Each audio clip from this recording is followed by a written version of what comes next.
Saturday of the 20th week in Ordinary Time.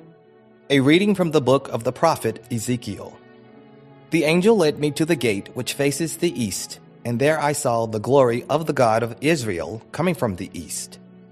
I heard a sound like the roaring of many waters, and the earth shone with his glory. The vision was like that which I had seen when he came to destroy the city, and like that which I had seen by the river Chebar. I fell prone as the glory of the Lord entered the temple by way of the gate which faces the east. But Spirit lifted me up and brought me to the inner court. And I saw that the temple was filled with the glory of the Lord. Then I heard someone speaking to me from the temple, while the man stood beside me. The voice said to me, "Son of man, this is where my throne shall be. This is where I will set the soles of my feet. Here I will dwell among the children of Israel forever." The word of the Lord. The responsorial psalm. The response is, "The glory of the Lord will dwell in our land."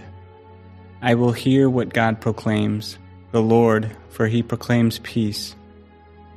Near indeed is his salvation to those who fear him, glory dwelling in our land.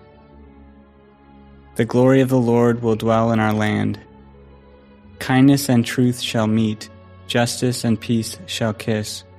Truth shall spring out of the earth, and justice shall look down from heaven. The glory of the Lord will dwell in our land.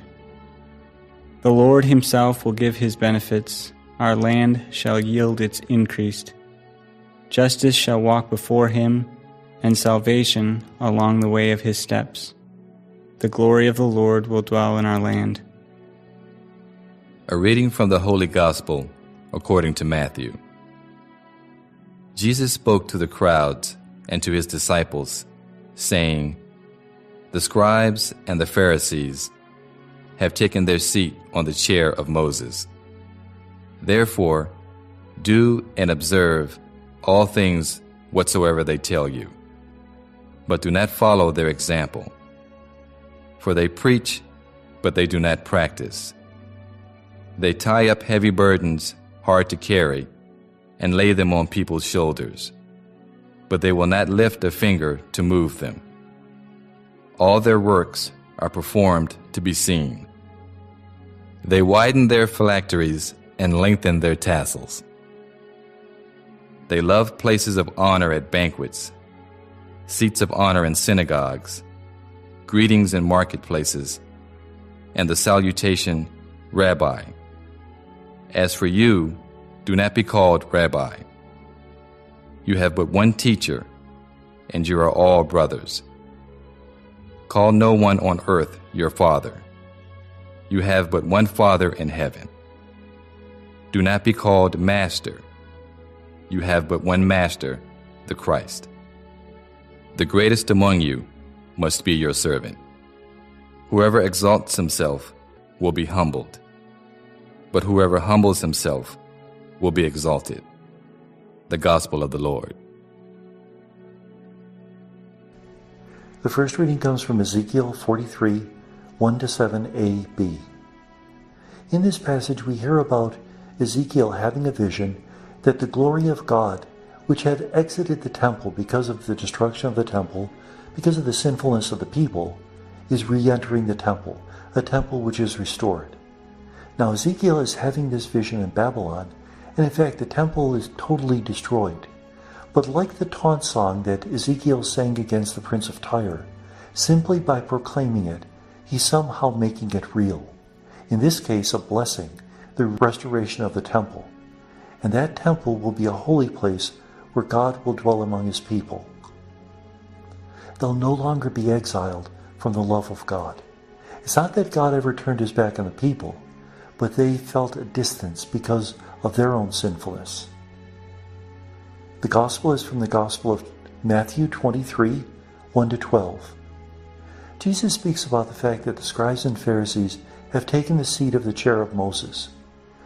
From the days of Nehemiah and Ezra, around 444 BC, there was a continuous line of Jewish sages who would interpret the law. In the days of Jesus, they were Hillel and Shammai, who were the leaders of the two main schools of rabbis in Israel.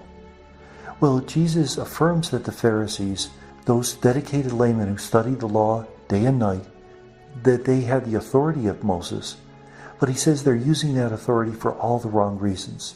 They're using it to attain riches and power over others. He says they don't move a finger to lift the burden up that they lay on other people's backs. Remember how the Pharisees interpret the law so that it becomes scrupulous, it becomes picayune, and it becomes difficult for a layperson to observe. They don't help the lay people, they simply lay more burdens upon them. They widen their phylacteries and they lengthen their tassels. Phylacteries are those small boxes which contain a little bit of the Word of God, the law of God, which Pharisees would place upon their foreheads and on their arm. That the law of God should guide their thoughts and their actions. The forehead, their thoughts, their arm, their actions. Well, they make big boxes so that everybody can see how holy they are. The tassels, there were 4 strings that would hang from the underwear of devout Jewish men. And the idea was when you look down at the string, you had to remind yourself, I'm different from the others and I have to act differently. Well, they make it into elaborate patterns. They just want places of honor to be called rabbi. What does Jesus say? There's only one Father, your Father in heaven, only one Master, the Christ. Now, a lot of times Protestants will attack Catholics because we call our priest Father. And it's probably a historic, unfortunate fact that that name came to be associated with priests. But we have to remember that this commandment is said in a Jewish way, an exaggeration. When the census form comes around and it asks for the name of your father, it's not that you write Yahweh on it, you write the name of your father. In my case, Henry Winkler. We should recognize that this is an exaggeration. What Jesus is trying to say, God should be the center, everything else falls behind it. And may God bless us.